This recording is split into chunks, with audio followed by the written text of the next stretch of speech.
ಆದರ್ಶ industrial ವಿರುದ್ಧ ಸಾಣೂರಿನಲ್ಲಿ ಕಾರ್ಕಳ ಪರಿಸರ ರಕ್ಷಣಾ ಸಮಿತಿ ವತಿಯಿಂದ ಪ್ರತಿಭಟನೆ ನಡೆಯಿತು. ಸಾಣೂರು ಗ್ರಾಮದ ಮೊರತಂಗಡಿಯಲ್ಲಿ ಅವೈಜ್ಞಾನಿಕವಾಗಿ ನಿರ್ಮಿಸಿರುವ ಆದರ್ಶ ಇಂಡಸ್ಟ್ರಿಯಲ್ ಕೆಮಿಕಲ್ ಕಂಪನಿಯಿಂದ ಗ್ರಾಮಸ್ಥರ ಆರೋಗ್ಯಕ್ಕೆ ತೊಂದರೆ ಉಂಟಾಗುತ್ತಿರುವ ಕಾರಣ ಕಂಪನಿಯನ್ನು ವಸತಿ ರಹಿತ ಪ್ರದೇಶಕ್ಕೆ ಸ್ಥಳಾಂತರಿಸುವಂತೆ ಆಗ್ರಹಿಸಿ ಫೆಬ್ರವರಿ 14 ಪರಿಸರ ರಕ್ಷಣಾ ಸಮಿತಿಯಿಂದ ಗ್ರಾಮಸ್ಥರು ಕೈಗೆ ಕಪ್ಪು ಪಟ್ಟಿ ಪ್ರತಿಭಟನೆ ನಡೆಸಿದರು. ಗ್ರಾಮ ಪಂಚಾಯತ್ ಸದಸ್ಯ ಕರುಣಾಕರ್ ಕೋಟ್ಯಾನ್ ಮಾತನಾಡಿ, ಆದರ್ಶ ಇಂಡಸ್ಟ್ರಿಯಲ್ ಕೆಮಿಕಲ್ ಕಾರ್ಖಾನೆ 70 ಟಿಪಿಎಂ ಸಾಮರ್ಥ್ಯದಿಂದ ಇದೀಗ 870 ಟಿಪಿಎಂ ರಾಸಾಯನಿಕ ಉತ್ಪಾದನೆ ಮಾಡಲು ಮಾಲಕರು ಕಟ್ಟಡ ವಿಸ್ತರಿಸುತ್ತಿದ್ದಾರೆ. ವಿಷಯುಕ್ತ ಗಾಳಿಯಿಂದ ಅನೇಕರಲ್ಲಿ ಆರೋಗ್ಯ ಸಮಸ್ಯೆ ತಲೆದೋರಿದೆ. ಹಲವು ಮಂದಿ ಕ್ಯಾನ್ಸರ್, ಅಸ್ತಮ ಪೀಡಿತರಾಗಿದ್ದಾರೆ. ಜಾನುವಾರುಗಳು ಸಾವನ್ನಪ್ಪಿದೆ. ಬಾವಿಗಳಲ್ಲಿ ತೈಲಯುಕ್ತ ನೀರು ಕಂಡುಬಂದಿದೆ. ಇಂತಹ ಪರಿಸ್ಥಿತಿಯಲ್ಲಿ ಕಾರ್ಖಾನೆ ವಿಸ್ತರಿಸಿದರೆ ಜನರನ್ನ ಸಾವಿನ ದವಡಿಗೆ ದೂಡಿದಂತೆ ಆಗುತ್ತೆ ಎಂದರು. ಪ್ರಕೃತಿಯನ್ನು ಹಾಳು ಮಾಡುವಂತ ಇಂತಹ ಕಾರ್ಖಾನೆ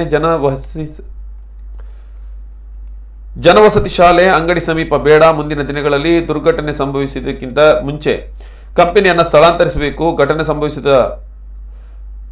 ಅನೇಕ ಉದಾಹರಣೆಗಳಿವೆ. ಇಂತಹ ಘಟನೆಗಳು ಸಂಭವಿಸುವ ಮುನ್ನ ಕಂಪನಿಯನ್ನು ಸ್ಥಳಾಂತರಿಸಬೇಕು. ಇದು ಬದುಕಿಗಾಗಿ ಹೋರಾಟ. ಈ ನಿಟ್ಟಿನಲ್ಲಿ ಸಂಬಂಧಪಟ್ಟ ಎಲ್ಲರಿಗೂ ಮನವಿ ಮಾಡಲಾಗುವುದು ಎಂದರು. ಪ್ರತಿಭಟನಾಕಾರರನ್ನು ಉದ್ದೇಶಿಸಿ ಮಾತನಾಡಿದ ನ್ಯಾಯವಾದಿ ಗ್ರಾಮ ಪಂಚಾಯತ್ ಸದಸ್ಯ ಸಹನಾ ಕುಂದರ್, ಗ್ರಾಮಸ್ಥರ ಕಷ್ಟ ಅರಿತು ಆದರ್ಶ ಇಂಡಸ್ಟ್ರಿಯಲ್ ಮಾಲೀಕರು ಕಂಪನಿಯನ್ನು ಬೇರೆಡೆಗೆ ಸ್ಥಳಾಂತರಿಸಬೇಕು ಎಂದರು. 6-7 ವಿದ್ಯಾಸಂಸ್ಥೆ ಇರುವಂತಹ ಈ ಪ್ರದೇಶದಲ್ಲಿ ಮೊರತಂಗಡಿ ಪರಿಸರದಲ್ಲಿ ಸ್ಥಾಪನೆ ಮಾಡಿರುವುದು ಖಂಡಿತವಾಗ್ಲೂ ಅತ್ಯಂತ ಒಂದು ಕೆಟ್ಟ ಕೆಲಸ.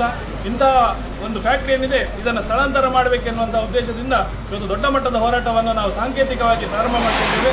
ಸಾಣೂರಿನಿಂದ ಹೊರಟ ಈ ಪ್ರತಿಭಟನಾ ಮೆರವಣಿಗೆ ಮೊರತಂಗಡಿ ತನಕ ಹೋಗಿ ಅಲ್ಲಿ ಸಂಬಂಧಪಟ್ಟ ಇಲಾಖೆಯ ತಹಶೀಲ್ದಾರರು ಅಥವಾ ಯಾರನ್ನ ಸಂಬಂಧಪಟ್ಟವರು ಬಂದು ನಮ್ಮ ಒಂದು ಮನವಿಯನ್ನು ಸ್ವೀಕಾರ ಮಾಡಬೇಕೆನ್ನುವಂಥ ಆಗ್ರಹದೊಂದಿಗೆ ಇದೀಗ ನಾವು ಹೋರಾಟವನ್ನು ಪ್ರಾರಂಭ ಮಾಡ್ತೇವೆ.